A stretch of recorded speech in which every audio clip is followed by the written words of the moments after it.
What's up, people? Today we're going to talk a little bit about hiring and some of the things to look out for, some of the things to do, maybe some red flags, some of the things to avoid, and some of the things that have worked for me and not worked for me.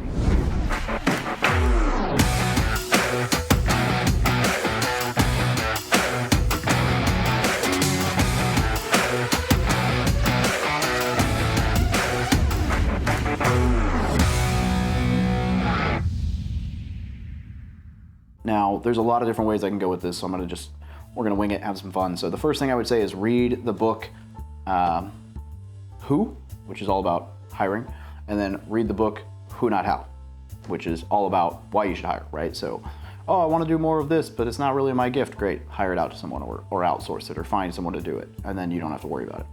Focus on your unique ability. So Who Not How is a great one. And the way that I did this with my assistant, who is honestly the employee I've had the longest and the best so far, is that I Who Not How'd it. I called a couple friends, figured out how they were hiring. One of them was using a recruiter from a company.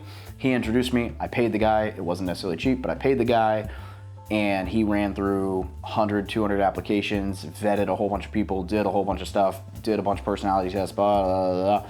Found me, usually he said he finds 3, 4, 5 people, but hiring has been crazy this year, or last year too. Found one person that he said, yep, this person has the aptitude, some of the background, I think they're the right person, personality, whatever. Introduced us, I interviewed her, and then I interviewed her again, and it went really good, and then it went really good again, and then now she's worked with me for a year. So, and because I outsourced that to a solid recruiter and was able to find somebody to help me do that process so that I could find the right person for the job. And that worked out really well. Now, another thing that you can do, and my friend Hugh does this, is you pick up your phone and you turn it on, you make a video, horizontal video, you tell them in your job, hey, if you're interested, send us your resume. If you're really interested, send us your resume, and then flip your phone on the side and make a horizontal video that talks about, who you are, why we should hire you, what you bring to the table, yada, yada. And you don't give them a lot of details, right? You don't tell them to edit it. You don't tell them how to edit it. You don't tell them where to film it, how to film it, how to record it, how to upload it, how to get it to you, any of that. And you do that, you leave it vague because you want to see if they're a problem solver. And so they will, if they're the right person for the job, they'll record this video, they'll figure out, they'll put enough effort into it to make it stand out. They'll figure out how to get it to you, and that will show that they're a problem solver. So let's say you have, I think Hugh said like on average 3%. So like if you have like 300 people, like 7 to 10 will probably do this. So like 3% on average will actually do this. And then, you do that, and what you do is you just say you got 300 people who apply and only like 7 actually did the video. Those 7 are the ones you interview because they put in the effort, they were problem solvers. It saves you the time of looking through the other 293 resumes for people who probably aren't what you're looking for based on the fact that they weren't serious enough about it to put that little bit of effort in. And what Hugh does in this actually is he films a video himself talking about doing this, so that it's a very simple, like, this is who we are, this is what we do, if you're interested, here's how you apply. And the reason he does it this way, and the reason I liked this, is that he makes that video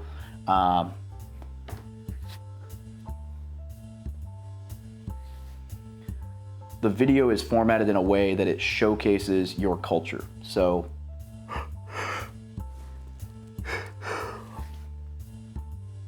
I did a video not too long ago, and in it, me and my, at the time, acquisitions guy were, we were drinking a little whiskey, talking smack. I dropped the F word in the first like 30 seconds. We talked about who we were BSing. It was super casual, and it was meant to be that way because if somebody doesn't appreciate a little swearing in the office, or the ability to have a glass of, a shot of scotch, or a glass, on the rocks scotch or whatever, in the office to celebrate or whatever, if they don't fit your culture, then they're just not going to apply, which saves you time looking through their resume, because if they're not a culture fit, they're not who you want. Now, I'm not saying like be super trashy and out there like, being a turd just to scare people away, but like showcase who you guys really are, what the culture is in your office, and people who want to be in that environment will apply. They'll take the steps, they'll do the video, and you'll weed out the other people without having to like look through all their resumes.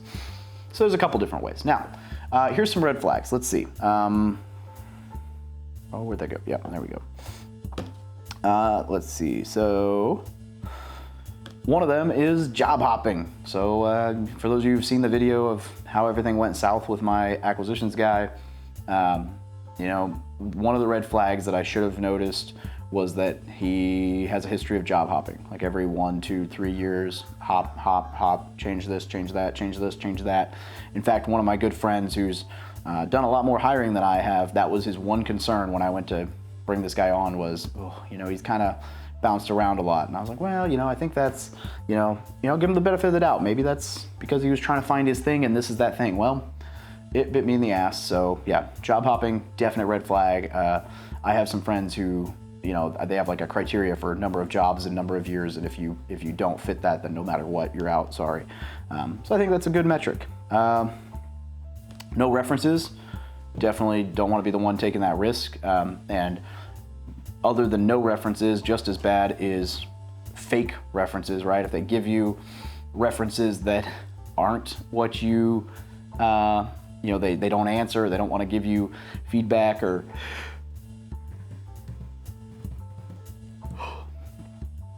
you know, if they give you references that aren't exactly what you're looking for, or don't actually answer the phone, or don't give you feedback or whatever, that's just not really what you're looking for. You want really solid references from past employers to validate that you're bringing on the right person. All right, and then I got 2 things here that I wrote down: shopping cart or wrong order test. These are not necessarily, one of these is a lot easier to do than the other, but these are both just general human being personality tests that I love, that I think if you can incorporate somewhere into your hiring process, and I know people who do this, could be very beneficial. So the first is the shopping cart test. I don't really know how you would manifest this organically other than like, you know, going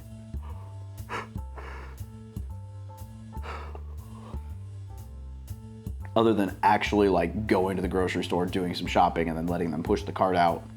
I have no idea. And even then, if it's an interview, they might act in a way that they normally don't. But in general, the premise for the shopping cart test, even if you didn't use it for hiring, is just this.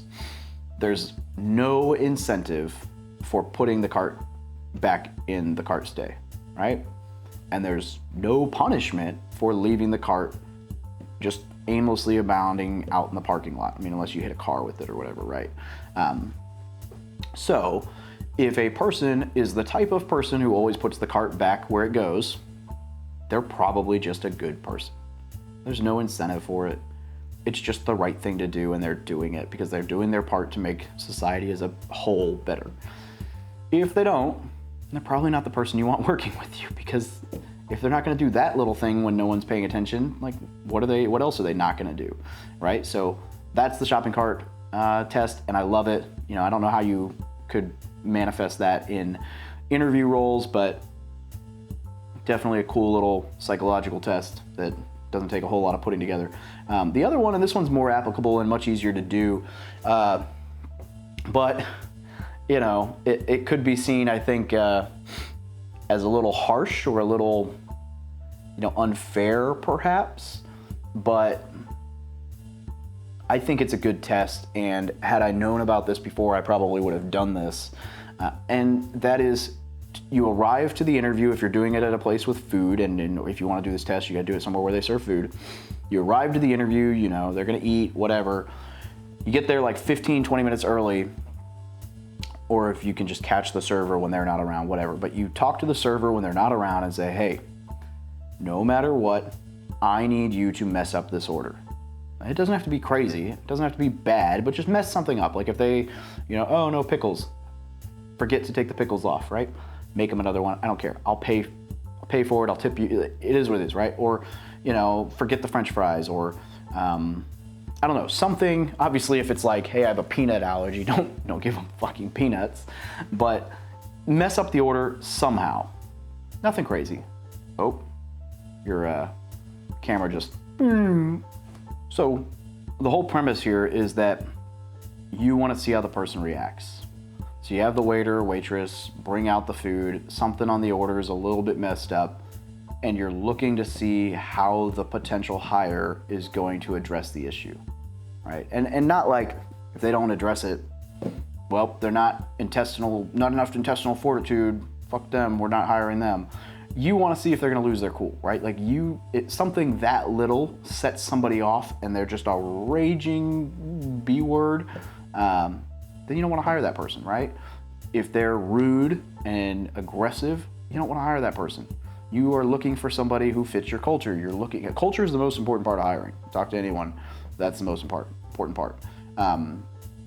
And so you want to find someone who fits your culture. So someone who's calm, cool, and collected, and like genuinely nice to people, that's what you want. So, if you have someone mess up their order a little bit and they're just kindly pointed out, or, I don't want to bother them, or, whatever, like that's good signs. Now, obviously that's not going to mean like just because they were nice to the server, they're good at everything else, but, it'll help you dodge the bullet. If they're a royal jackass to the server, you probably don't want them working with you if something goes wrong, right? So that's the idea behind that test. So, ultimately, am I a hiring expert? No, by no means, not at all. But I'm learning a lot as I'm going. I like disc profile tests. I like the idea of hiring a recruiter. I like onlinejobs.ph, which I've got a couple of videos about if you're looking for virtual assistants, or if it's a cold caller lead manager like Hire Train VA with Val, who we have a podcast episode with.